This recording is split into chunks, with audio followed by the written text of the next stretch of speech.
Ma belle-mère m'a mise à la porte le jour des funérailles de mon père.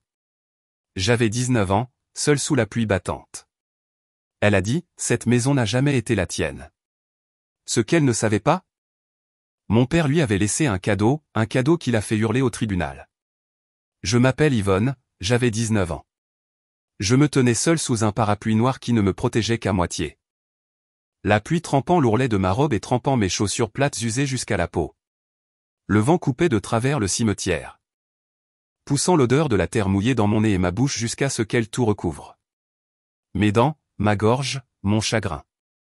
Les gens se rassemblaient autour du cercueil de mon père comme s'ils cochaient une case. Quelques-uns tenaient des parapluies, d'autres ne s'en souciaient pas. L'air bourdonnait de murmures oisifs. Pas de deuil. J'ai entendu mon nom une fois, à peine. Puis de nouveau le silence. Madame Dubois se tenait droite à la tête du cercueil, au sec sous un trench coat de designer élégant. Sa voix, douce et contrôlée, dominait le bruissement des parapluies et le crépitement de la pluie. Monsieur Moreau était un homme de discipline, de structure. Il nous a appris l'honneur et le travail acharné. Nous. J'ai failli le dire à voix haute, mais je l'ai avalé comme une pierre.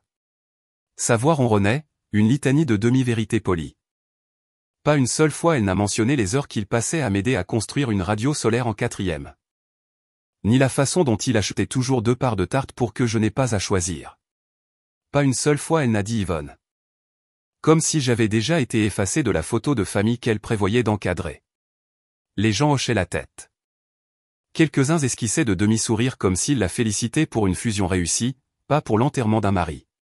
Quand la dernière poignée de terre fut lancée, je suis resté. Mes doigts agrippaient plus fort le bord du parapluie. Je n'étais pas prêt à lâcher. Le dernier homme qui m'ait vraiment vu, qui se souvienne de mon vrai rire avant que le chagrin ne le déforme, était maintenant sous 1,80 mètres de terre froide et mouillée. Finalement, la foule a commencé à retourner vers la file de voitures garées. Le cortège noir est parti sans moi. Je suis retourné vers la maison. Sa maison. La seule que j'ai jamais connue comme un foyer. Elle semblait plus petite que dans mes souvenirs, plus comme un décor que comme un souvenir. La chaleur que j'attendais était partie avec lui. À l'intérieur, ça sentait encore la cannelle et le cuir.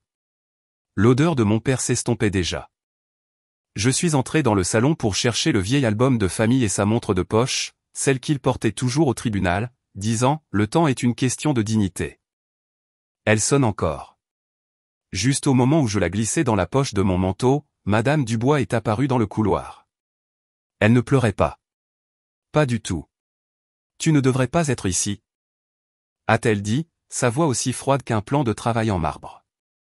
Je me suis retourné, confuse. J'allais juste chercher, elle s'est avancée, ses talons claquant sur le parquet. Cette maison n'a jamais été la tienne, a-t-elle dit catégoriquement. Emballe ce que tu peux porter. Tu es dehors maintenant. Je l'ai regardé, attendant la chute. Attendant que quelque chose dans son visage s'adoucisse. Rien. Tu es sérieuse. Tu as 19 ans. Tu n'as aucun droit. Monsieur Moreau s'en est assuré. Ses lèvres ont remué. Pas tout à fait un sourire. Ne rends pas ça plus laid que ça ne l'est déjà. Mes jambes ont bougé avant que mon cerveau ne le puisse. Je suis allé dans mon ancienne chambre, qui était déjà à moitié vidée. Comme si je n'avais été qu'une locataire qu'elle était impatiente d'expulser. J'ai emballé un sac en toile, un jean, un pull, l'album photo. La montre de poche est restée dans mon manteau. Quand je suis arrivé à la porte d'entrée, la pluie était passée de fine à torrentielle. Je me suis retourné une fois. Elle se tenait là, les bras croisés. Si tu souffles un mot de ça à qui que ce soit, tu le regretteras. Elle n'a pas claqué la porte derrière moi. Elle l'a fermée lentement, délibérément. Le bruit de la serrure qui se verrouillait aurait aussi bien pu être un coup de feu. Dehors, le tonnerre a éclaté. Il a résonné dans la rue alors que je descendais du porche, trempé jusqu'aux os, serrant tout ce qui me restait contre ma poitrine. Les gens quittaient encore les funérailles. Ma tante Martine est passée sans me regarder. Son mari lui a doucement tiré le bras, la dirigeant vers la voiture. Pauvre fille. J'ai entendu quelqu'un marmonner derrière moi. Elle aurait dû savoir mieux que de pousser cette femme. La pousser ? Je n'avais rien fait. Maître Delacroix, l'avocat de longue date de mon père, m'a dépassé comme si j'étais invisible. Quand j'ai appelé, Maître Delacroix, il s'est arrêté, a ouvert la portière de sa voiture et est parti. C'est à ce moment-là que j'ai compris. Ils savaient tous. Madame Dubois n'a pas agi seule. C'était une décision de groupe. Une purge silencieuse. Pas de siège aux funérailles, pas de place dans le testament, pas de voix. J'ai marché 3 pâtés de maison jusqu'à ce que mes jambes me lâchent. J'ai trouvé un arrêt de bus. Me suis assise sur le banc et j'ai laissé la pluie tomber à travers les interstices du toit en plastique, me trempant la nuque. Le froid était assez vif pour traverser le brouillard dans ma poitrine. J'ai essuyé mon visage avec la manche de ma veste, incertaine si c'était de la pluie ou des larmes. J'ai ouvert le sac pour vérifier ce que j'avais pris. Peut-être une barre granola ou un chargeur de téléphone. Au lieu de cela, j'ai trouvé quelque chose que je n'avais pas emballé. Un mouchoir plié. Bleu marine, bordé de blanc, brodé d'une seule lettre. J'ai cligné des yeux. C'était celui de mon père. Je me souvenais qu'il était toujours dans la poche de son costume tous les dimanches. Toujours impeccable, toujours légèrement parfumé au cèdre. Je l'ai serré comme une bouée de sauvetage, comme s'il pouvait encore sentir comme lui, comme s'il pouvait encore signifier quelque chose. À ce moment-là, j'ai pensé que ce n'était qu'un mouchoir. Juste un autre au revoir. Mais j'avais tort. Je ne le savais pas encore. Mais ce petit mouchoir humide contenait quelque chose de beaucoup plus lourd que la pluie. Je l'ai serré comme s'il était encore chaud de la poche du manteau de mon père, bien que je savais qu'il était plié depuis des semaines. La pluie avait ralenti pour devenir une bruine paresseuse quand je suis arrivé à l'ancien dépôt de bus, où ma tante Brigitte avait accepté à contre-cœur de venir me chercher. Elle s'est arrêtée dans sa Buick beige grinçante, a baissé la fenêtre juste assez et a hoché la tête vers le siège passager. « Tu as l'air d'avoir été vomi par la gouttière », a-t-elle marmonné. « Monte avant que tu n'attrapes une pneumonie. Nous ne nous sommes pas étreintes. » Pas de mots de réconfort, juste le faible ronronnement du chauffage et l'odeur de menthol sur sa veste. La route était silencieuse. J'ai regardé par la fenêtre pendant que des feuilles rouges et dorées s'accrochaient au trottoir comme des promesses oubliées. Nous n'avons pas parlé avant qu'elle ne se gare devant sa maison de ville en briques, fatiguée d'aspect, sur la bordure de Baltimore. Avec une balançoire de Porsche de travers qui grinçait dans la brise. Tu peux rester au sous-sol pendant 2 semaines. C'est tout ce que je peux faire. C'était tante Brigitte. Pratique. Pas sans cœur, juste, et bien, pas faite pour le sentiment. Elle ne m'a pas posé de questions sur les funérailles. Elle n'a pas mentionné Madame Dubois. Elle m'a simplement indiqué un escalier étroit qui menait dans l'obscurité moisie sous sa maison. Le sous-sol sentait le temps, le béton humide, des pots de peinture anciens. Une moquette moisie couvrant la moitié du sol. Elle a allumé une chaîne à tirer révélant un lit de camp avec une couverture en laine et un radiateur à proximité. La salle de bain est à l'étage. La cuisine ferme à 22 heures. Ne fais pas de bruit ici après minuit. Je me réveille facilement. Merci, ai-je réussi à murmurer. Brigitte a juste donné un court signe de tête. Puis a disparu à l'étage. J'ai retiré ma veste trempée et je me suis assise sur le bord du lit de camp. Mes chaussures ont craqué quand je les ai enlevées. Ce fut un étrange soulagement de sentir quelque chose. L'inconfort, le froid, la rugosité de la couverture en laine sur mes paumes. Cela signifiait que je n'étais pas complètement engourdi. Je n'ai pas dormi cette première nuit. Au lieu de cela, j'ai parcouru les ombres du sous-sol avec mes yeux, rassemblant des souvenirs dans les coins. Un vieux banc de piano était là, sous une bâche. Je connaissais ce banc. J'avais 12 ans la dernière fois que je m'y suis assise, les mains tremblant sur des touches que je connaissais à peine. Mon père avait applaudi doucement ensuite. Souriant comme si je venais de jouer à Carnegie Hall. Madame Dubois était là aussi, silencieuse dans l'embrasure de la porte, les bras croisés. Plus tard dans la nuit. Quand je l'ai croisée dans la cuisine, elle s'est penchée et a sifflé, « La musique ne paie pas les factures, ma chérie. Essaie une serpillière la prochaine fois. » Elle avait toujours une façon de gâcher la joie. Le deuxième soir, j'avais emprunté l'ancienne tablette de tante Brigitte pour vérifier mes emails, pensant que peut-être quelqu'un, n'importe qui, m'aurait envoyé un message de condoléances. La plupart de la boîte de réception était du spam, des promotions, de vieilles newsletters de l'école. Mais alors je l'ai vu. Un message de mon père envoyé 3 semaines avant sa mort. Objet, doc mis à jour. On parle bientôt. Le corps disait, Yvonne, on parlera quand tout sera finalisé.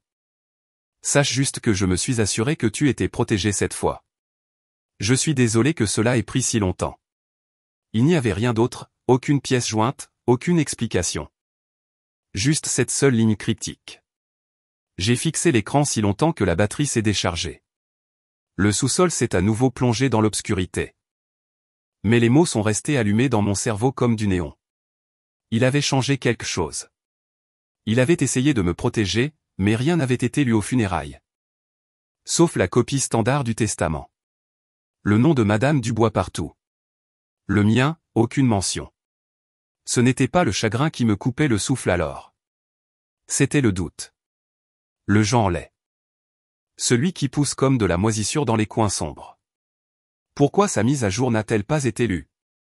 La 3e nuit, j'ai parcouru mon ancien dossier de brouillon sur la tablette. Moitié par ennui, moitié par besoin de voir une version de moi qui n'avait pas encore été écrasée. J'ai trouvé quelque chose. Une lettre non envoyée datée d'il y a 6 mois. Je devais l'avoir écrite une de ces nuits où j'avais claqué la porte de la chambre si fort que le mur tremblait. Ou peut-être la fois où elle avait pris mon enveloppe d'économie et m'avait dit que je lui devais le loyer. Elle disait, « Cher papa. Si tu savais vraiment comment elle me traitait quand tu n'étais pas là, m'aurais-tu laissé seul avec elle? M'aurais-tu toujours demandé d'être gentil avec elle encore et encore quand elle ne m'a jamais montré de gentillesse en retour ?» La lettre se terminait là. Pas de signature. Juste un curseur clignotant qui n'a plus bougé. J'ai pressé ma paume sur mon visage et j'ai pleuré doucement, en faisant attention à ne pas réveiller Brigitte. Les larmes n'étaient pas bruyantes. Mais elles ont imbibé le seul oreiller que j'avais. Et même si j'avais 20 ans, à ce moment-là, je me sentais plus jeune que jamais. Il y avait trop de lacunes, trop de questions, et au fond de moi. Je le savais. Madame Dubois ne s'était pas contentée de me claquer la porte ce jour-là. Elle l'avait verrouillée il y a longtemps. Et maintenant elle essayait d'effacer le fait que j'avais jamais vécu derrière. Le ciel à l'extérieur de la fenêtre du sous-sol était devenu un gris charbon silencieux. La pluie tapait sur la vitre selon un rythme lent et inégal, et je me suis assise en tailleur sur le lit de camp, fixant toujours l'enveloppe dans ma main. Elle était adressée à Monsieur Kalines J. Marot avec un S supplémentaire ajouté à mon nom et le prénom de mon père mal orthographié. Aucune adresse de retour, aucune indication de qui l'a envoyé. Juste un épais sceau gouvernemental estampillé sur le devant et l'un de ces vilains tampons verts de tribunal dans le coin. À l'intérieur se trouvait un document juridique plié marqué « Pouvoir notarié retourné invalide ». L'encre était légèrement tachée par l'humidité, mais le message était clair. Madame Dubois avait essayé de déposer quelque chose, probablement pour revendiquer une autorité qu'elle n'avait pas, mais quelqu'un l'avait interceptée et l'avait envoyée ici. J'ai retourné l'enveloppe. Peut-être que c'était juste une erreur administrative, ou peut-être que quelqu'un avait voulu que je la voie. À l'étage. J'ai entendu les pantoufles de tante Brigitte bruisser en direction de la cuisine. Elle marmonnait quelque chose à propos d'un mot croisé quand j'étais entré. Elle n'a pas posé de questions sur ce que j'avais apporté avec moi. Elle m'a juste jeté une serviette propre et m'a indiqué la vieille machine à laver si j'en avais besoin. Tu as 2 semaines. Avait-elle dit. Ensuite, je m'attends à ce que tu partes.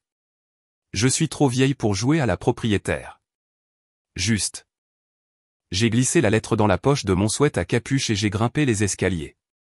Brigitte remuait quelque chose sur la cuisinière qui sentait le chili en conserve et les oignons. Elle m'a jeté un regard, mais n'a rien dit. Ça vous dérangerait si j'utilisais le Wi-Fi un peu, ai-je demandé. J'ai besoin de vérifier quelque chose? Elle a fait un geste vague vers le couloir. Ne télécharge pas de film. Mon internet est lent comme la mort. J'ai pris la vieille tablette qu'elle m'avait prêtée et je me suis recroquevillé sur la banquette dans le salon. Mes doigts ont plané au-dessus de l'écran. J'ai ouvert un navigateur et j'ai tapé « Tribunal des successions de Baltimore » dans la barre de recherche. 10 minutes sont passées, puis 30, puis 2 heures. Le système d'archives du comté était lent. Mais j'ai fini par commencer à retrouver des dossiers par date. Je connaissais la semaine où papa était mort et le nom de l'entreprise de pompes funèbres. Cela a aidé à réduire la recherche. Puis juste avant minuit, quelque chose a attiré mon attention. Un dossier archivé, jamais finalisé, répertorié Maître Elias Roche comme le premier avocat de la succession. Mon souffle s'est coupé. J'ai cliqué. L'entrée avait été mise à jour une seule fois, il y a près d'un an, mais le nom était là. Quelqu'un que Madame Dubois n'avait clairement pas voulu que je trouve. Je me suis appuyé en arrière, clignant des yeux à l'écran. Elle m'a dit qu'il n'y avait pas de testament, que papa avait réglé les choses. Mais maintenant, le souvenir m'est revenu fort. La nuit avant les funérailles, je lui avais demandé directement, debout dans le couloir pendant qu'elle ajustait sa boucle d'oreille en diamant dans le miroir. Qu'est-ce qu'il a laissé? A-t-il dit quelque chose à mon sujet? Elle ne s'est même pas retournée. Ton père s'est occupé de ses affaires, a-t-elle dit. Tu n'as pas besoin de savoir ce qu'il a laissé parce que ce n'était pas toi. À l'époque, je n'avais pas la force de discuter.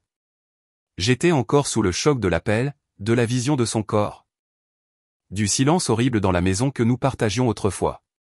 Mais maintenant j'avais un nom.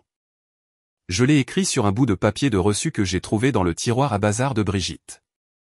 Elias Roche. J'ai noté la vieille adresse indiquée dans les archives judiciaires. Quelque part près du palais de justice, pas de téléphone, pas de mail. J'ai essayé de chercher son nom directement. Quelques résultats sont apparus. Un vieux site web qui n'avait pas été mis à jour depuis 2016, quelques coupures de journaux sur des séminaires de droit des aînés. Quand j'ai composé le numéro sur le site, j'ai eu un bip plat et une voix robotique. Le numéro que vous avez composé n'est plus en service. J'ai fixé le mur. Le papier peint qui s'écaillait au-dessus du chauffage de Brigitte était d'un pêche délavé, recourbé sur les bords par des années de vapeur. Quelque part dehors, une sirène est passée. Lointaine et rapide. Je n'avais pas d'argent. Je n'avais pas de voiture, mais j'avais maintenant son nom, et parfois cela suffisait. Le lendemain matin. Après une nuit de demi-sommeil et trop de pensées, je me suis habillé calmement, j'ai enveloppé l'adresse dans un sac en plastique pour la protéger de la pluie. Et j'ai marché les 4 pâtés de maison jusqu'à l'arrêt de bus le plus proche. Brigitte n'a pas demandé où j'allais. Le centre-ville de Baltimore donnait toujours l'impression d'une ville qui essayait de se souvenir d'elle-même. Les bâtiments s'appuyaient fatigués les uns contre les autres. Et le vent près du palais de justice portait cette humidité froide qui vous pénétrait les os. Je me suis agrippé au poteau du bus et j'ai vérifié mes notes une fois de plus. La greffière du palais de justice semblait préférer être n'importe où ailleurs. Je me suis approché lentement. « Excusez-moi », ai-je dit. J'essaie de localiser un ancien avocat de succession qui travaillait ici. Elias Roche. Ses sourcils ont à peine bougé. Nous ne donnons pas de détails personnels. Politique de confidentialité. Je comprends, ai-je dit, mais son nom est apparu dans un dossier incomplet lié à la succession de mon père. Je ne demande pas grand-chose, juste une confirmation s'il a déjà travaillé ici. S'il vous plaît. Elle a soupiré, tapant à contre-cœur. Roche. Roche. J'ai attendu. Après quelques secondes, elle a hoché la tête. Il a déposé chez nous pendant des années. Dernière activité il y a presque 3 ans. Retraité, pour autant que nous sachions. Il n'a laissé aucun contact de suivi. Rien. Elle m'a regardé un moment, puis s'est légèrement adoucie. Écoutez, s'il a jamais pratiqué le droit privé, peut-être qu'il a déposé auprès du barreau de l'État. Il ne supprime pas les noms immédiatement. Essayez ça. Merci. De retour chez Brigitte. J'ai fixé l'adresse à nouveau. C'était un coup de longue haleine, mais je n'avais pas besoin de trouver toute sa biographie. J'avais juste besoin qu'il ouvre la porte. Ce soir-là. Alors que le vent se levait et que la pluie grattait à nouveau le carreau, je me suis assise sur le lit de camp du sous-sol et j'ai ouvert mon journal. J'ai parcouru la lettre non envoyée à papa et je me suis tourné vers une page blanche. Tu as essayé de le faire disparaître, Madame Dubois, ai-je murmuré, serrant le stylo. Mais je suis toujours là. Je n'avais pas terminé. Pas du tout. Le lendemain matin s'est levé lentement et gris. Les nuages pendaient bas comme s'ils ne voulaient pas partir non plus. Tante Brigitte était partie à son club de courte pointe, me laissant seul dans le sous-sol avec une tasse de café amer et mes pensées rebondissant sur les murs en béton humide. J'ai étalé le contenu de l'enveloppe du palais de justice une fois de plus, juste pour être sûr de ne pas avoir rêvé. Ce courrier mal acheminé avec le nom de mon père éplé Harold était revenu d'un dépôt que Madame Dubois avait dû faire. Il avait été rejeté. Pouvoir notarié invalide, disait le tampon. Et sous ce désordre, une ligne, petite, presque manquée, portait un nom, Elias Roche. Pas de numéro de téléphone, juste une adresse. Je n'avais pas de voiture. Je n'avais pas de carte. Mais j'avais un nom, un horaire de bus, et la douleur brûlante de chaque souvenir qu'elle avait essayé de jeter dans un fossé et d'oublier, et c'était suffisant. Cela a pris 2 bus et une longue marche dans des bottes qui n'étaient pas faites pour la boue. Sa maison se trouvait à l'écart d'une route de comté tranquille. Nichée derrière une canopée de vieux chênes, leurs branches emmêlées comme de vieilles mains protégeant quelque chose qu'elles avaient juré de garder caché. Je me suis tenu là sous la bruine pendant 1 minute, pas prête à frapper encore. Le bardage était délavé, le lierre étranglait les marches avant, mais les fenêtres étaient propres. C'est ainsi que j'ai su que quelqu'un y vivait encore. Quand j'ai finalement atteint la porte et levé la main, j'ai hésité. Puis j'ai frappé. L'homme qui a ouvert ressemblait à une vie qui avait sculpté chaque ligne de son visage avec un but. Ses épaules étaient légèrement courbées, s'appuyant sur une canne, mais ses yeux clairs. Pas confus, pas brouillés, vifs comme le son du loquet lorsqu'il a ouvert la porte à moitié. « Monsieur Roche ?» ai-je demandé, ma voix craquant de froid et de nervosité. Il m'a regardé comme s'il avait vu trop de gens en qui il n'avait plus confiance. Ça dépend de qui demande. Je suis Yvonne, la fille de Harold. Il n'a pas ouvert la porte plus loin. Mais sa mâchoire a tressailli. Le nom l'a frappé comme s'il avait du poids. Harold, a-t-il répété. Un homme tranquille. Venu seul, toujours payé en espèces. Portait ce même manteau marine même quand il ne faisait pas froid. J'ai hoché la tête, serrant l'enveloppe contre ma poitrine. Il a ouvert la porte complètement. Entrez avant que vous n'attrapez une pneumonie. La chaleur à l'intérieur était presque surprenante. Ça sentait le polish au citron et la camomille. Des étagères tapissaient les murs. Des revues juridiques, quelques cadres photos poussiéreux. Je suis entré, reconnaissante mais prudente. J'ai trouvé votre nom sur un dossier retourné, ai-je expliqué. Du palais de justice. Il a levé un sourcil. C'était Madame Dubois? J'ai gelé. Ses yeux ne m'ont pas quitté. Elle est venue, a-t-il dit, me faisant signe de m'asseoir. Quelques semaines avant les funérailles. Il s'est déplacé lentement, plaçant la bouilloire sur la cuisinière comme une habitude plus que de l'hospitalité. Quand il s'est finalement installé dans la chaise en face de moi avec 2 tasses. J'ai pris celle qu'il m'a tendue. Mes mains tremblaient. Elle a dit que Harold voulait mettre à jour son testament, a-t-il dit sèchement. Elle a dit qu'il voulait rationaliser les choses. Supprimer les noms inutiles, les bénéficiaires peu fiables. C'était son expression. Je n'ai pas cligné des yeux. Et vous l'avez cru? Il a ricané. Non. J'ai demandé où était Harold. Elle a dit qu'il était malade. Trop malade pour venir. Je lui ai dit qu'il fallait que je l'entende directement. Il m'a regardé alors, pas avocat à client. Mais homme à femme qui porte trop de choses depuis trop longtemps. Elle s'est énervée, m'a dit que j'étais dépassé, a dit, je cite, « J'obtiendrai ce dont j'ai besoin avec ou sans votre aide, Elias. » Puis elle est sortie en trombe. J'ai avalé difficilement. Est-ce que mon père vous a parlé après ça? Elias s'est penché en arrière, ses yeux se voilant un peu. Non. Je ne l'ai plus jamais entendu. La prochaine chose que je sais, c'est son avis de décès dans le journal. Les funérailles sont venues et sont passées. Je n'étais pas invité. Il s'est tourné et a ouvert un tiroir de la table à côté de lui. Il a sorti un dossier en manille, jauni sur les bords, mais soigneusement étiqueté. Je ne sais pas ce qui a été déposé depuis. Mais ceci, a-t-il dit en tapotant le dossier, est le dernier testament valide que j'ai jamais traité pour Harold. Il me l'a tendu. Le poids est tombé sur mes genoux comme une pierre. Mon nom était là, juste là, en encre noire. Yvonne Moreau. Je n'ai pas pleuré. Elias m'a regardé attentivement. Vous devez être prudente maintenant, a-t-il dit doucement. Ils enterrent plus que des gens, mademoiselle Moreau. Ils enterrent des noms. Ils enterrent des histoires. Et parfois. Ils enterrent la vérité si profondément qu'elle s'étouffe dans la terre avant que quelqu'un ne la trouve. J'ai hoché la tête lentement, mes doigts serrant fermement le dossier.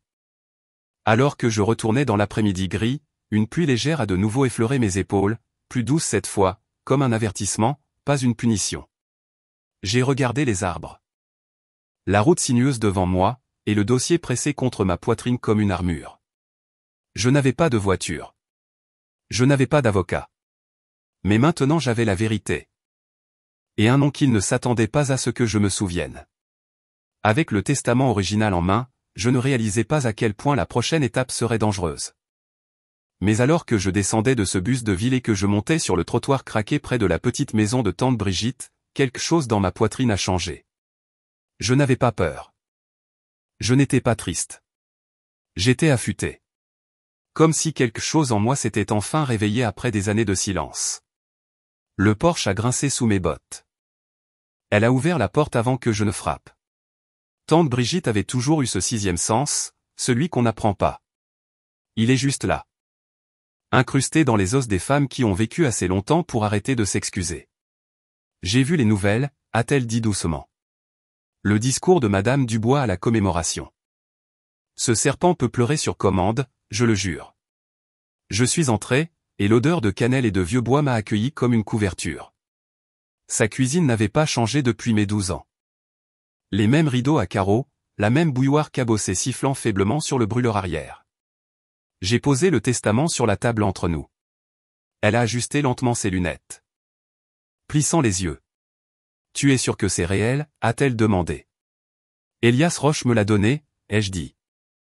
Il a dit que c'est le dernier qu'il avait endossé avant qu'elle n'essaie de le forcer à en rédiger un autre. Brigitte a poussé un souffle et s'est assise en face de moi. « Ton père est venu me voir cet été-là » a-t-elle dit après une pause. Il était inquiet.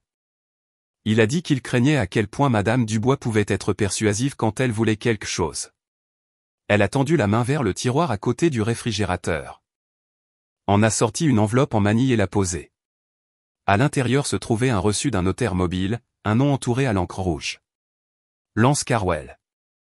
Il a notarié quelque chose pour Madame Dubois une semaine avant les funérailles, a dit Brigitte. Mais voilà le truc. Sa licence a été révoquée il y a 3 ans. Fraude. Mon estomac s'est serré. Tu penses qu'elle l'a soudoyé? Les yeux de Brigitte ne clignaient pas, ou pire, cette femme ne demande pas. Elle encercle. Le silence s'est installé comme de la poussière dans l'air. J'ai fixé le nom sur ce reçu jaunissant et j'ai réalisé qu'elle n'avait pas seulement prévu de me chasser. Elle avait passé des années à planter des graines, à effacer ses traces. J'ai passé l'après-midi avec Brigitte, sirotant du café tiède, retraçant des noms juridiques et des lacunes dans les chronologies. Elle s'est proposé de venir avec moi à la maison. Mais j'ai secoué la tête. Il fallait que j'y fasse face seul. En début de soirée, je me suis retrouvé de nouveau dans l'allée de ce qui était autrefois la mienne. La maison semblait plus petite maintenant, moins menaçante, juste du placoplâtre et des secrets cousus ensemble avec de la mauvaise peinture et des sourires forcés. Je me suis faufilé à l'intérieur avec la clé d'urgence que Madame Dubois avait probablement oublié existait, cachée derrière la vieille brique près du porche arrière. Je me suis déplacé rapidement. En silence, me disant que je n'étais là que pour attraper un pull que j'avais oublié dans la chambre d'amis. Mais la chambre d'amis n'était plus une chambre d'amis. Ma vieille chambre, celle avec la fenêtre donnant sur le lilas, était démolie. Les trophées disparus, les livres évaporés. Même la moquette était à nu, comme si on avait essayé de m'effacer des murs. Pourtant, une chose est restée. Au-dessus du bureau, un cadre pendait de travers sur un clou. Une photo de papa, moi, et le Golden Retriever dégingandé que nous avions sauvé quand j'avais 8 ans. Le verre était fissuré. La photo légèrement courbée. Je me suis approché et je l'ai décroché. Derrière la photo, coincé entre le carton et le dos en bois, se trouvait un papier plié. Mes mains sont devenues froides. Je l'ai déplié lentement, le souffle court dans ma gorge. Yvonne, c'est pour toi. Je me suis assise par terre comme si mes genoux avaient lâché. Ce n'était pas un testament. Ce n'était pas notarié. C'était quelque chose de plus profond. Son écriture était irrégulière, précipitée, mais je connaissais chaque coup. Si tu lis ceci, c'est que j'ai échoué à te protéger d'elle. J'ai essayé. Dieu sait que j'ai essayé, mais elle est rusée. J'ai pris des dispositions. Elias comprendra quand tu lui apporteras ce qui est caché dans la boîte de l'église. Je l'ai laissé là où tu avais l'habitude de t'asseoir le dimanche quand tu pensais que je ne regardais pas. J'ai toujours regardé. J'ai fermé les yeux et j'ai pressé le papier contre ma poitrine. Tout l'air semblait quitter la pièce. Toute la colère, tout le chagrin.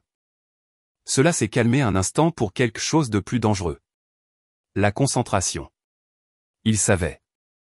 Il avait vu ce qu'elle était. Je me suis levé. J'ai refoulé la lettre et je l'ai glissée dans la poche de mon manteau. En quittant la pièce, j'ai de nouveau entendu la voix de Madame Dubois le jour où elle m'a mise à la porte. Cette maison n'a jamais été la tienne. Tu étais juste prêté. Mais cette fois, je n'ai pas bronché. Je me suis retourné une dernière fois et j'ai dit à voix haute, tu as raison. Elle n'est pas à moi. Mais la vérité est que je n'ai pas dormi cette nuit-là. Pas après avoir réalisé ce que mon père avait caché dans la boîte de l'église. Chaque fois que je fermais les yeux, je voyais son écriture, entendais sa voix, sentais le poids d'une vérité qu'il avait enterrée, me faisant confiance pour la trouver. Au lever du soleil, j'étais déjà habillé. Roulant sur cette route de campagne sinueuse avec des phares qui perçaient la brume. La vieille église se trouvait nichée derrière un bosquet de frênes. Leurs branches formant un arc comme un dé au-dessus du chemin de gravier. C'était l'endroit où papa enseignait le catéchisme, où il construisait des bancs de ses propres mains. Où même après que Madame Dubois ait levé les yeux au ciel, il m'emmenait chaque veille de Noël sans faute. La porte d'entrée a grincé quand je l'ai ouverte.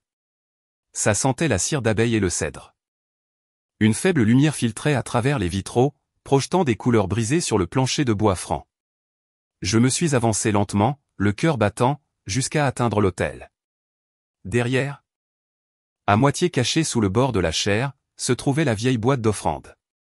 Il l'avait construite quand j'avais 12 ans. Je me souviens de son air fier le jour où il l'a terminée. Passant sa main sur le chêne poli comme si c'était sacré. Il avait sculpté une petite croix sur le dessus juste au-dessus de la serrure. Je me suis agenouillé et j'ai palpé la base. Le loquet était là, juste comme il l'avait décrit dans la lettre, caché derrière une latte de moulure lâche. Il a cliqué avec une douce résistance. J'ai ouvert le compartiment lentement. À l'intérieur se trouvait une épaisse enveloppe scellée à la cire. Mon nom était écrit dessus. Yvonne, révision finale, pour tes mains seulement. HB, notarié par le père Thomas. Mes mains tremblaient. Pendant un moment, je suis resté là à le fixer. Ce n'était pas juste une lettre. C'était peut-être la chose même qu'elle avait essayé si fort d'effacer. De retour dans ma voiture, je ne suis pas rentré. J'ai conduit directement à la petite maison bleue au bout de Maple Ridge, où Elias vivait maintenant, à l'écart de tout. L'homme avait plus de 70 ans, mais son esprit était plus vif que la lame la plus tranchante que Madame Dubois ait jamais essayé d'employer. Il a ouvert la porte en pantoufles. Ses yeux ont balayé mon visage, et sans un mot, il s'est écarté. J'ai posé l'enveloppe sur sa table de cuisine à côté d'un mot croisé à moitié terminé. Il n'a rien dit au début.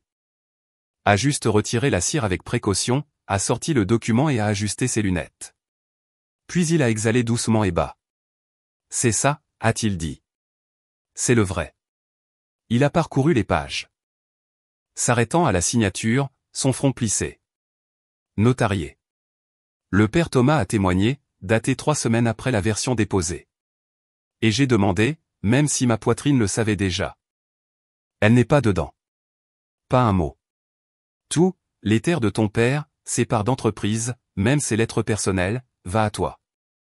C'est tombé sur moi comme un poids que je ne savais même pas porter. Pas à cause de l'argent, pas même à cause de la maison, mais parce que pour la première fois, j'avais une preuve. La preuve qu'il ne m'avait pas abandonné. La preuve que je n'étais pas folle. Je me suis penché en arrière sur la chaise en essayant de respirer. Elias a posé une main sur la mienne. Yvonne. Cela change tout, mais nous devons être prudentes. Si nous entrons à l'aveuglette, elle va le tordre. Nous devons déposer cela par les bons canaux. J'ai hoché la tête, me mordant l'intérieur de la joue. Veux-tu te venger, a-t-il demandé doucement. Ou veux-tu la victoire? Je n'ai pas répondu tout de suite. Par la fenêtre, des nuages d'orage arrivaient. Épais et lents, les mêmes que ceux qui planaient dans le ciel le jour où Madame Dubois m'a claqué la porte au nez et m'a dit de disparaître. Elle a dit que je n'avais pas ma place. Elle m'appelait une invitée dans la maison de mon propre père. Elle s'est mise en scène à sa commémoration comme si elle l'avait aimé. Je me tenais tranquillement, laissant le poids de tout cela se mettre en place. Non, ai-je finalement dit. Je ne veux pas me venger. Elias a incliné la tête. Je veux que chaque mensonge qu'elle a raconté meure à la lumière du jour, ai-je ajouté. Avec des signatures, avec des dates, avec mon nom imprimé sur chaque page. Il a hoché la tête une fois. Alors nous commencerons le dépôt aujourd'hui. Nous avons passé les quelques heures suivantes à scanner et à faire des copies certifiées. Elias a contacté un collègue au tribunal des successions. Quelqu'un en qui il avait confiance. Chaque étape était documentée, horodatée, nette. Il n'y aurait pas de cris, pas de scène, juste des preuves. Mais avant que je parte, j'ai sorti un bloc-notes de mon sac et je me suis assise à nouveau à la table. J'ai écrit une lettre, pas à Madame Dubois, mais au tribunal, une simple déclaration de découverte. Y compris ma revendication légale attachée à une copie du testament et à la certification de témoin d'Elias. Quand j'ai signé mon nom en bas, ma main ne tremblait plus. J'ai glissé la lettre dans une enveloppe et je l'ai scellée. De retour dans la voiture, j'ai regardé le document posé sur le siège passager à côté de moi. La route devant moi n'était pas claire. Mais pour une fois, elle était à moi. En prenant l'autoroute, j'ai murmuré pour moi-même. Elle pensait que j'étais impuissante, mais elle a oublié. Je suis la fille de Harold Moreau. Le lendemain matin, Madame Dubois a trouvé une enveloppe scotchée à sa grille avec 2 mots dessus. Discovery Philaide. Je ne suis pas resté pour voir la réaction de Madame Dubois ce matin-là. J'ai juste regardé d'une voiture garée de l'autre côté de la rue alors qu'elle arrachait l'enveloppe de sa grille et la déchirait presque en deux. Ses épaules se sont raidies. Sa tête s'est tournée à gauche, puis à droite, scannant la rue comme un prédateur qui vient de réaliser qu'elle avait été traquée. Mais je ne me cachais plus. À 8h45. Je me tenais sur les marches du palais de justice avec Elias à mes côtés. Il avait l'air de quelqu'un qu'on avait traîné hors de sa retraite et jeté dans un incendie. Mais l'étincelle dans ses yeux me disait qu'il ne serait nulle part ailleurs. Elle arrivera en retard, a-t-il murmuré. Madame Dubois a toujours besoin d'une entrée. À l'intérieur. La salle d'audience sentait la cire à bois et l'ambition froide. Quelques journalistes du journal local griffonnaient déjà des notes. Certaines des chaises étaient remplies de visages familiers. Des voisins, d'anciens paroissiens, des gens qui m'appelaient autrefois cette gentille petite fille Moreau. Madame Dubois n'a pas déçu. Elle a fait irruption par les portes à 9h de pile. Portant une élégante robe noire qui coûtait probablement plus que mon loyer mensuel, avec une écharpe en soie nouée dramatiquement autour de son cou. Ses talons claquaient fort sur le sol carrelé.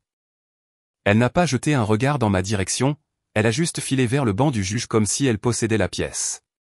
Votre honneur, a-t-elle dit trop fort. Posant un épais dossier avec un sourire satisfait. Avant de commencer, j'aimerais présenter de nouvelles informations concernant la stabilité émotionnelle de Mademoiselle Moreau. Le juge Ramirez. Un homme plus âgé aux cheveux argentés et aux yeux fatigués, lui a fait un signe de tête pour qu'elle procède. Madame Dubois a ouvert le dossier. Ceci est une évaluation psychiatrique menée il y a 6 mois. Elle montre qu'Yvonne Moreau a été placée sous surveillance suicide pendant 36 heures. Diagnostiquée avec une instabilité émotionnelle sévère. Clairement, elle n'est pas apte à gérer une succession, encore moins celle de mon regretté mari. Il y a eu des exclamations audibles. Quelques stylos ont arrêté de bouger. Mon estomac n'a pas lâché. Pas cette fois. Je me suis levé lentement. Puis-je parler, votre honneur? Le juge Ramirez a de nouveau hoché la tête. J'ai sorti un lecteur flash de mon sac et l'ai donné à Elias. Il l'a apporté au technicien de la cour. Un écran derrière le banc a clignoté. Ceci est des images de sécurité de l'église Saint-Joseph, ai-je dit calmement. Prise le lendemain de la mort de mon père. La pièce s'est calmée comme si quelqu'un avait retiré l'oxygène. La vidéo a joué, granuleuse mais claire. Elle montrait mon entrée dans le bureau privé de mon père par une porte arrière. Elle n'a pas frappé. Elle a utilisé une clé. Son manteau, ses chaussures. Sa posture. Indéniablement elle. L'horodatage brillait dans le coin de l'écran, 11h23, le lendemain des funérailles de Harold Moreau. Elle a dit à la cour qu'elle n'était pas entrée dans le bureau depuis le décès de mon père, ai-je dit, la voix ferme. Mais cette vidéo prouve le contraire. Elle avait accès. Elle avait un motif. Elle avait l'opportunité. Et peu de temps après ces images, le testament de mon père a été modifié. L'écran est devenu noir. Le juge Ramirez s'est penché en arrière. Les doigts joints sous son menton. Madame Valora Dubois, a-t-il dit lentement. Si cette séquence est authentifiée, et je ne vois aucune raison d'en douter. Nous pourrions être face à une falsification de testament. C'est une infraction grave. Êtes-vous prête à expliquer cela à la cour? Le visage de Madame Dubois a perdu toute couleur. Mais elle n'a pas bronché. Au lieu de cela, elle a ri une fois. Oh, allez, a-t-elle dit, feignant l'exaspération. Vous la prenez au sérieux maintenant? Cette femme était sous surveillance suicide, pour l'amour de Dieu. Qu'est-ce que nous faisons ici? Croire chaque fille mécontente qui entre avec une vidéo maison. Le juge Ramirez a frappé une fois sèchement son marteau. Cette cour décidera de ce qui est crédible et de ce qui ne l'est pas. En attendant, abstenez-vous d'attaques personnelles, Madame Dubois. Madame Dubois, ce titre m'a piqué plus que je ne m'y attendais. Alors que la séance était ajournée pour vérification des preuves, Madame Dubois m'a bousculé près du couloir. Son souffle était froid. Tu viens de te mettre en danger, ma chérie, a-t-elle murmuré, son sourire petit et plein de venin. Je n'ai pas cligné des yeux. Je n'ai pas bronché. Elias a posé une main légère sur mon épaule une fois qu'elle s'est éloignée. Elle ne va pas se laisser faire facilement, a-t-il dit, la voix basse. Tu l'as coincée. C'est à ce moment-là que les gens comme elle deviennent imprévisibles. J'ai croisé son regard. J'ai assez vécu avec la peur, ai-je dit. C'est son tour maintenant. Nous sommes sortis juste au moment où les nuages arrivaient, gris et lourds, comme ceux qui planaient le jour où Madame Dubois m'a claqué la porte au nez et m'a dit de disparaître. Mais j'avais fini de disparaître. Ce soir-là, après m'être arrêté au dîner pour un sandwich à emporter, je suis retourné à mon appartement peu après 19 heures. La lumière du couloir était éteinte. Ce qui n'était pas inhabituel. La maintenance avait été lente ces derniers temps. Mais quand j'ai tourné la clé dans la serrure, j'ai su que quelque chose n'allait pas. La porte était déverrouillée. À l'intérieur, rien n'avait été volé. Pas mon ordinateur portable, pas l'argent que j'avais laissé dans le tiroir, mais la boîte à chaussures sous mon lit, celle avec les vieilles lettres de papa. Les cartes, les notes de sermon, avaient disparu. Toutes les dernières traces de son écriture se sont évanouies. Et sur le sol près de la fenêtre, j'ai trouvé une chose, une écharpe en soie. La même que celle que Madame Dubois avait portée au tribunal. Quand je suis retourné au motel, le chambranle de ma vieille porte d'appartement était éclaté et la serrure tenait à peine. À l'intérieur, les tiroirs étaient ouverts en grand, les dossiers déchiquetés, même les planchers avaient été arrachés près du vieux bureau. Quiconque a fait cela ne cherchait pas seulement des objets de valeur. Ils cherchaient quelque chose de spécifique et ils l'ont trouvé. Les lettres, l'écriture de mon père. Et à l'intérieur, il y avait une dernière carte que je n'avais pas jouée. Le matin est arrivé trop vite. Le brouillard planait bas sur les marches du palais de justice alors que je me tenais devant le bâtiment une fois de plus. Elias m'a rencontré au coin.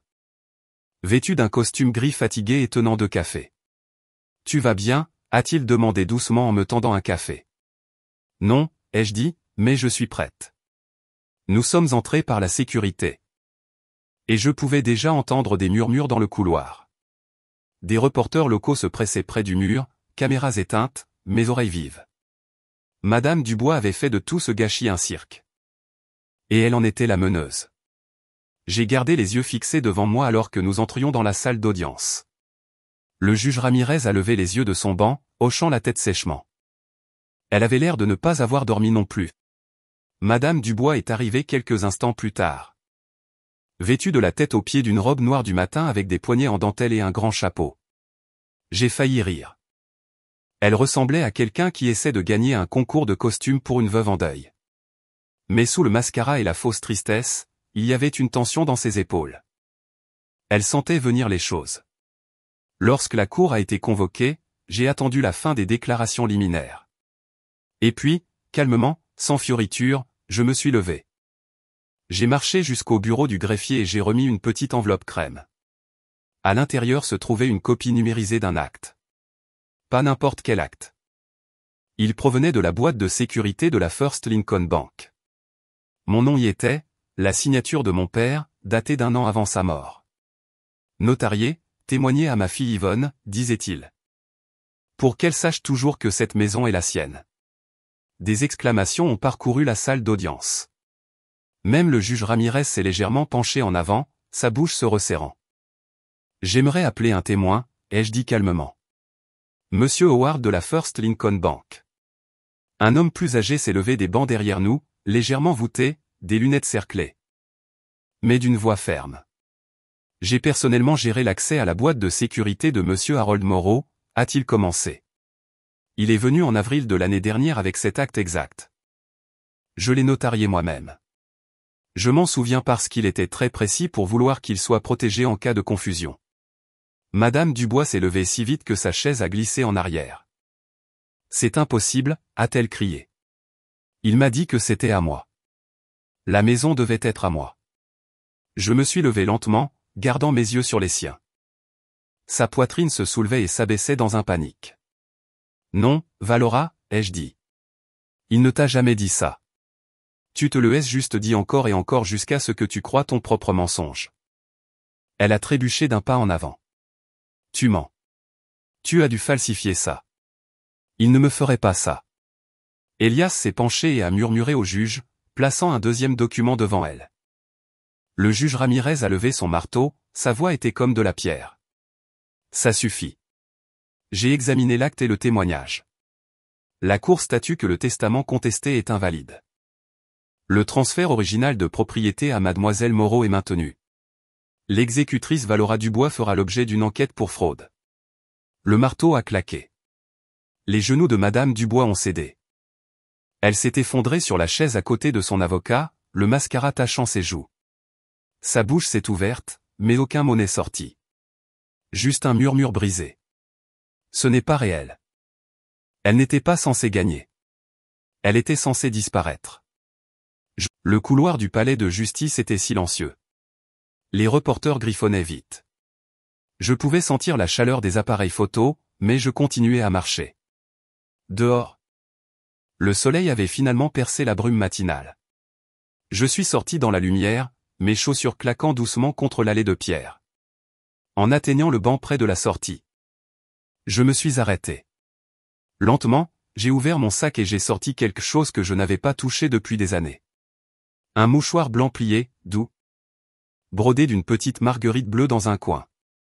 Mon père me l'avait donné quand j'avais 15 ans, après que je me sois défendu à l'école et que je sois rentré à la maison blessée et silencieuse. Pour les moments où tu dois être forte, avait-il dit, même si personne d'autre ne le voit. Je l'ai posé doucement sur le banc du palais de justice. Pas pour que quelqu'un d'autre le ramasse.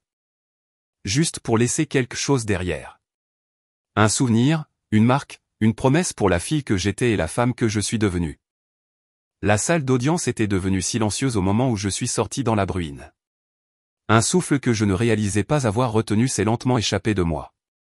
La justice avait été rendue. Mais la paix prendrait un peu plus de temps. Des semaines passèrent avant que je ne revienne. Pas parce que j'avais peur, pas même par ressentiment. Juste que j'avais besoin de temps. Le temps de savoir que revenir ne ressemblerait pas à entrer dans une coquille hantée. Que je ne m'attendrais pas à voir l'ombre de Madame Dubois à chaque fois que je tournais un coin. J'avais besoin d'entrer en tant qu'Yvonne Moreau, la femme qui a tenu bon, pas la fille qui avait été jetée comme une ordure. Les nuages s'étaient dispersés ce matin-là. Pas de tonnerre, pas de drame. Juste le genre de ciel calme qui donne l'impression que le monde a enfin pris une profonde inspiration. Je me suis garé dans l'allée, la mienne maintenant. Et je me suis assise dans la voiture pendant 1 minute entière, les mains posées sur le volant. Puis j'ai cherché la clé. Ma clé. Elle a cliqué dans la serrure plus doucement que prévu. Comme si la porte attendait simplement. À l'intérieur, l'odeur était légèrement familière. Plus propre peut-être, mais toujours chez moi dans une certaine mesure. La moquette avait été aspirée. Mais si je plissais les yeux, je pouvais encore distinguer l'empreinte délavée là où les chaussures de mon père reposaient autrefois. J'ai marché lentement, laissant l'espace se réintroduire en moi. Le couloir était plus silencieux que je ne m'en souvenais. Mais sur le mur du fond, au-dessus du vieux radiateur de plainte, une seule photo pendait encore de travers. Mon souffle s'est coupé. C'était moi et papa. Je devais avoir 9 ou 10 ans. Nous étions au lac Avry, tenant un poisson trop petit pour être gardé, mais trop fier pour ne pas le photographier. Son bras était autour de moi. Son sourire large, le mien édenté. J'ai tendu la main, redressé doucement le cadre. Il n'a jamais arrêté de me choisir, ai-je murmuré. Il ne savait juste pas comment le dire assez fort avant de partir. La cuisine était plus vide qu'avant. Madame Dubois avait déménagé sur ordre du tribunal. Pas de vaisselle dans l'évier. Pas de bougie parfumée cachant du ressentiment, mais sur le comptoir, soigneusement glissé sous un sous-verre, se trouvait une enveloppe. Mon nom y était écrit dans cette écriture nette et penchée que je connaissais trop bien. Yvonne. À l'intérieur, l'acte de propriété de la maison et une note. Tu as gagné. Mais je ne suis pas désolé. J'ai fait ce que je pensais être le mieux pour moi. Il n'y avait pas d'excuses, pas de remords, juste un autre chapitre de Madame Dubois étant Madame Dubois. J'ai plié le papier, je me suis dirigé vers la cheminée et je l'ai jeté dans la flamme crépitante que j'avais allumée 1 heure auparavant. Il s'est courbé et s'est noirci rapidement. Les flammes léchant ces derniers mots comme s'ils n'étaient rien. Certaines choses ne méritent pas d'être gardées. Je me frottais les mains sur un torchon quand on a frappé. Léger, hésitant. À la porte se tenait un garçon, peut-être 15 ans, maigre comme un poteau, le sweat à capuche trempé collant à ses bras. Il a tendu une petite boîte brune. Du genre que les coursiers utilisent pour les livraisons express. Ses baskets étaient déchirées près des orteils, ses jeans humides et collants à ses tibias. Colis pour Yvonne Moreau. C'est moi. Je l'ai pris doucement. Tu vas bien, gamin? Tu es trempé. Il a haussé les épaules. J'ai connu pire. Sa voix a légèrement craqué. Attends. J'ai filé dans le placard du couloir. J'ai sorti une vieille serviette et une paire de chaussettes épaisses. Les miennes sont encore pliées comme s'il allait revenir les chercher un jour. Je les lui ai tendues. Vous n'êtes pas obligé. Personne ne devrait être dehors sous cette pluie avec les pieds froids et sans gentillesse. Il m'a regardé surpris, puis a donné un petit signe de tête. Merci, madame. Alors qu'il descendait le chemin, je l'ai entendu murmurer, probablement pas pour moi. Elle me rappelle quelqu'un dont ma mère parlait. Je suis resté là un long moment. La boîte toujours dans la main. Quand je l'ai finalement ouverte, il n'y avait rien d'urgent à l'intérieur, juste quelques papiers de succession envoyés en retard. Mais quelque chose dans la façon dont cela est arrivé semblait être un cercle complet. Plus tard dans l'après-midi, je suis allé au grenier, attiré par quelque chose que je ne pouvais pas nommer. Je n'y étais pas allé depuis mes 16 ans. La lumière était faible, la poussière tourbillonnait dans l'air comme de vieux secrets. Dans un coin, sous une bâche. J'ai trouvé une boîte en bois que je n'avais pas vue depuis des années. La serrure était cassée. À l'intérieur, 2 mouchoirs. L'un je l'ai reconnu immédiatement. L'autre avait quelque chose brodé en fin fil bleu marine. Une note reposait dessous. Jaunie. L'encre est pâle mais stable. Garde un. Laisse l'autre pour que tu n'oublies jamais qui tu es. Je les ai apportés tous les 2 en bas dans la cuisine et je les ai placés côte à côte sur le rebord de la fenêtre, là où la lumière du matin brillait le mieux. Ce soir-là. Je suis sorti dans le jardin. Le jardin de mon père, autrefois si soigneusement entretenu, était maintenant un enchevêtrement de vert et de brun, sauvage et sans excuse. Mais dans le coin près de la clôture, les violettes fleurissaient toujours. Je me suis agenouillé près d'elles, laissant mes doigts tracer les bords des pétales. Tu disais toujours que la terre se souvient, ai-je murmuré. Moi aussi. Le soleil s'est couché bas, projetant une aura dorée sur tout. Certaines choses reviennent en silence.